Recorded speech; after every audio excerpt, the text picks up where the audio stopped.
చెప్పుకోవచ్చు. బచ్చలమన్ని అనే ఒక వ్యక్తి ఉంటాడు. అతడు ఒకప్పుడు ఎట్లుండే, ఒక సంఘటనలు ఇవన్నీ జరిగిన తర్వాత ఆయన ఎట్లా మారిండు అనేదే స్టోరీ. అయితే బచ్చలమన్ని అనే ఒక క్యారెక్టర్ను తీసుకొని చాలా బాగా ఇంప్లిమెంట్ చేసి సినిమా తీయడం జరిగింది.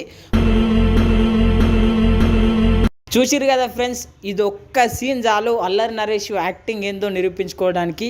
అంత మరి మంచిగా యాక్టింగ్ చేస్తుండు అల్లరి నరేష్. ఇప్పుడు చేస్తున్నటువంటి సినిమాలు ఏదైతే ఉన్నాయో అవన్నీ సిన్సియర్ స్క్రిప్ట్లు. ఆయన ఫ్యూచర్లో కామెడీ సినిమాలు కూడా చేస్తాడంట, ఆయననే డైరెక్ట్గా చెప్పిండు. నెక్స్ట్ ఇయర్ 2 సినిమాలు కామెడీ చేస్తున్నాను అండ్ 2026లో సుడిగాడు 2 ఉంటుంది.